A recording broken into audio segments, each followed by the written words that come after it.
Hello, everyone. This is Anna Pacheco, Santa Fe 101. My guest today is Ramona Kilpatrick, and she's with Berkshire Hathaway, and she's going to tell us all about Eddy County and Artesia, New Mexico. Ramona, do I have your permission to record this interview? Yes, ma'am, you sure do. Well, good. Well, thank you. So tell me a little bit, I don't know if I've ever been to Artesia. So tell me a little bit about Artesia going forward. Artesia is a nice little town. I've lived here most of my life. I have moved away about 6 times and come back every time. Okay. So it is a place that's great for families. It's a loving community. It's a community, we have a lot of oil businesses. We have a lot of dairies around. We have, of course, our schools. And of course, right now we're all suffering the same as the rest of the state with our small businesses. But we do have quite a few small businesses, and hopefully they can all come back and be prosperous again after all of the COVID stuff is over. Artesia is we're big supporters of the school. You've heard of Friday Night Lights in Texas, and I think our Friday Night Lights are even bigger and better than. And how far are you from Texas?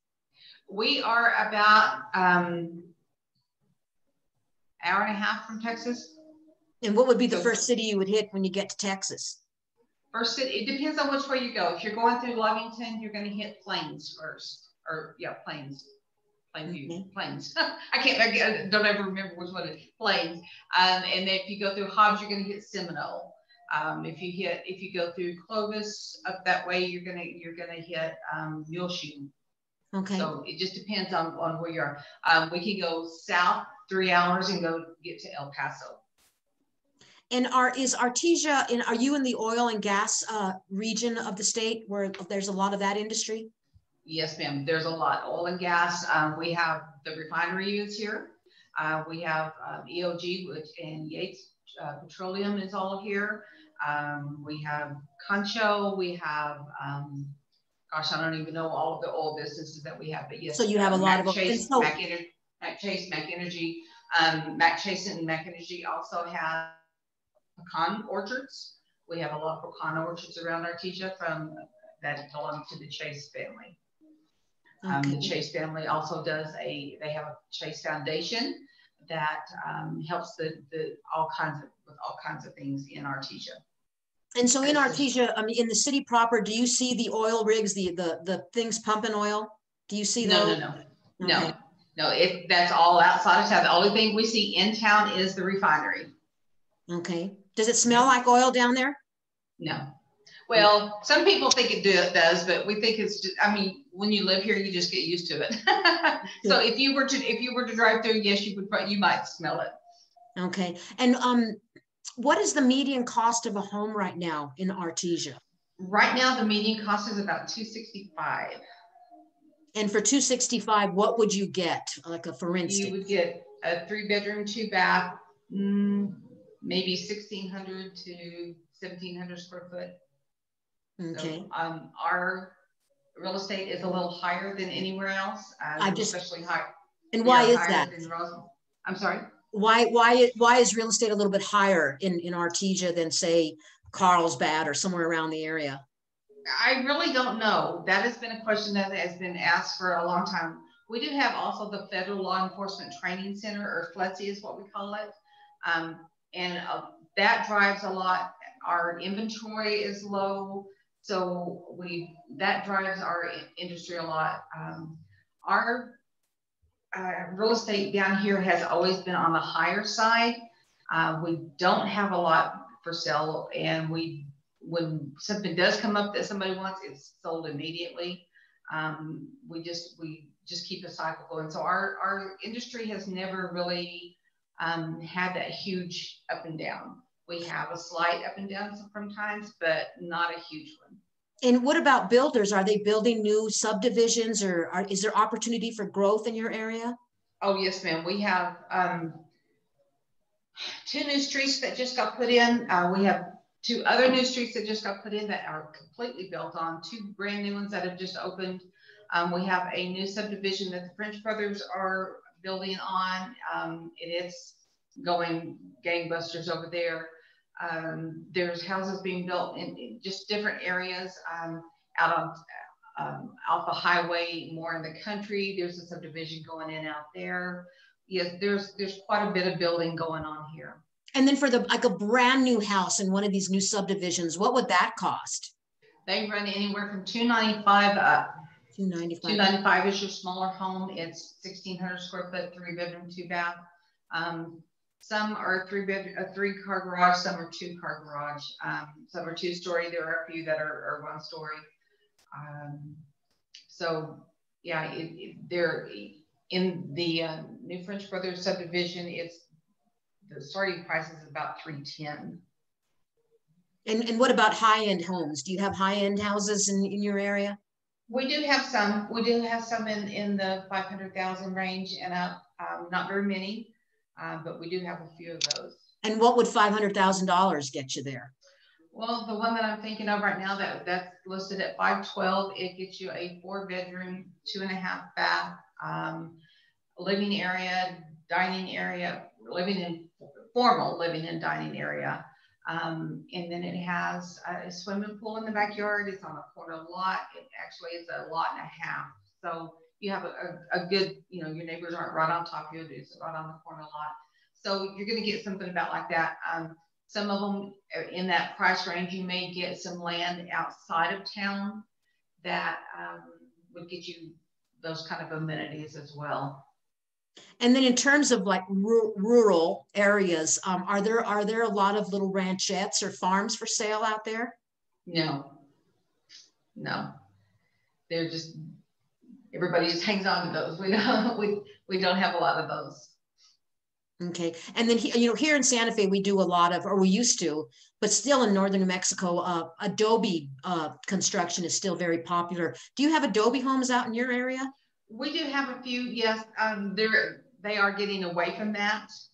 Not so much the Spanish style houses anymore. We used to have a lot of little flat roof Adobe type houses, but everybody's putting pitched roofs on those, and there's not any new ones that are being built.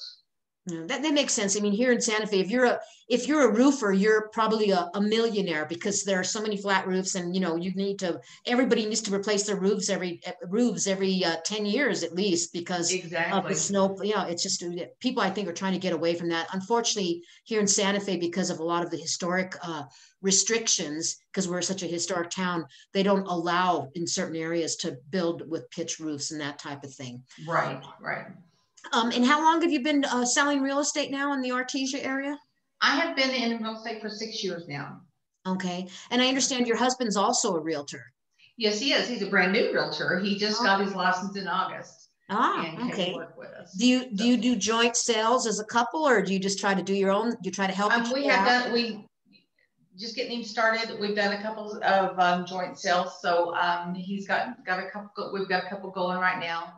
And then he's done one on his own, and we'll just kind of play it by ear and see how we, want to do it, if we want to do it together or if we want to do it separately. So just to helping him out with everything right now. Like I said, we do have some joint ones. I know now with the COVID pandemic, a lot of people are looking at New Mexico, of moving here, primarily because they're able to work remotely now. Are you seeing people moving from other parts of the country that have that capability? Yes, we are having people come in, but it's not to work remotely. It's to work in the Federal Law Enforcement Training Center. It's to work at the Holly Energy and Holly, the refinery. So I haven't really seen a lot that are coming in to work remotely, but that doesn't mean that they're not, because I know we still have quite a few people moving in the area. So then the law enforcement company there, is it for state police, or what exactly? Is it for Homeland Security? What do they do? A little bit of everything. They do border patrol, they do Homeland Security, they do the airplane marshals, they have Indian Bureau Affairs. It's a federal training center. I think the main one is in Georgia. This one has been here for gosh, I don't know how many years now, but they have several different training company groups that they work with throughout the years. So right now, I think we have what's out there right now is mostly Border Patrol and Indian Affairs.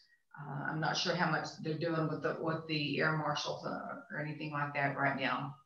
So the people that are coming out for this training, they're short-term residents. They're not looking to move there. They're probably going back to their home state or something after they get the training. Correct? The students, yes, are that way. The instructors are here for 2 to 5 years, so they do look for homes and they do purchase homes while they're here. The students have barracks. They have dorms that they built on base. It's like an Air Force base kind of thing. And they have built new dorms for them to stay in. So if they're a student, they come and they stay in the dorm, but the instructors are allowed to purchase homes or rent homes in the area. Okay. And then in terms of the oil and gas industry, are you seeing people from other parts of the world coming in, or? I'm not, well, I know for a fact, I mean, I'm working with some right now that are coming in from, I've got one coming in from Ohio. I've got some coming in from the northern part of the state, Gallup. I've got some coming in from El Paso. So just different areas wherever they're at. And that the refinery is building a large renewables diesel project. So they're bringing in quite a few people to work on that. And so you think with the housing that's being built, will you be able to fulfill all the needs of people moving in, or is there still going to be a housing shortage, or is there a housing shortage for you? There is a housing shortage. We have very few. We have like 30-something houses on the market right now. And what would you typically have? Well, typically we have maybe 30 to 40 houses. I mean, like I said, our turnover is quick. Once something goes on the market, it sells very quickly. Our median average day on market is like 85 days, and that's a rarity to have it on the market that long. So if a lot of these people have to come out for their jobs and they can't find the house right away, where are they living? Do they come in from one of the other local cities or towns, or? It depends on the company that's bringing them in. Some of them put them up in rental houses if the company has a rental house already. Some of them are putting them up in hotels, either here in Artesia or in Roswell. So it just depends on what their moving package is. And how far are you from Roswell? We're 42 miles from Roswell. Okay. Do you go up there to do your shopping, or is there enough? Is Artesia big enough where you can basically do all your shopping there, or do people go to other other towns in the? We all go to other towns. Yeah, we have shopping. We have Walmart. We have some little businesses in town. We have grocery stores. But for anything else, we pretty much have to go to Roswell for clothes shopping, anything like that. Or a lot of people go to Lubbock. We're close enough to Lubbock that we could go to Lubbock and shop if it's something that's needed. But everybody tries to stay as much local as possible. It's just not sometimes feasible. And how's the competition there? Are there a lot more realtors than houses in your area, or do you pretty much have the market cornered? No, we have about 38, 39 agents in Artesia. We have 30-something houses on the market, so yeah, it gets a little competitive sometimes. And so how are people like finding you? Like, I found you on your website. Is that what other people do? Or are you doing a lot of referrals these days, or do you work with some of these companies that are hiring people? Both, all of it. I have some that are reload customers. I get word of mouth from friends. People find me on the website, just different ways. I really, honestly, I don't know where all my people come from, but I have quite a few. Okay, so you sell primarily in Artesia. Are there, like, in Eddy County, what are other major towns that people would be looking at? Eddy County is Artesia and Carlsbad. We're the two largest towns. There are some little ones like Hope and Loving, Malaga, which are just little bitty wide spots in the road. So Artesia and Carlsbad are the main ones. I do sell in Artesia, Carlsbad, Roswell, and then we're close enough to Hobbs and Lovington. We sometimes sell in Hobbs and Lovington as well. And so you do go to these other Lovington, towns. So if somebody's looking at maybe Hobbs or Roswell, they could actually contact you as well. Yes, ma'am. Yes, and ma'am. so since you're selling in these different communities, is it basically this? I mean, are you having the same housing issues in these areas, or is it better? And if somebody's looking at the area, is there a better place to maybe look for a house? Roswell, their market is their pricing is a little lower than ours, so they have more to offer in like the 265 range. They're going to get a little bit more of a house than what they would here. So people tend to look up there if they don't mind doing the drive back and forth. Carlsbad used to be the same as Roswell, but since when the oil boom hit, everything, their prices started going up. So they're comparable to us right now. And I don't know if they'll go back down or if they'll stay in some of their things are a little higher than ours. So it just depends on what town the person likes. If their company allows them to drive, be that far away, then they can drive back and forth. And then the commute, what's the commute like? I know for, coming from big cities, people think living in New Mexico that nothing's a problem here because it's so spread out and there isn't a lot of traffic. What's it like commuting, say, if you wanted to go from Artesia to Roswell every day? What it would be like? What would it be? It's gotten pretty busy. There are a lot of people that work in Artesia and live in Roswell. So the traffic has gotten quite a bit. I mean, by no means a traffic jam of any sort. But there are a lot of, when you're traveling back and forth to Roswell in the evenings or early in the morning, you're going to see a lot of traffic.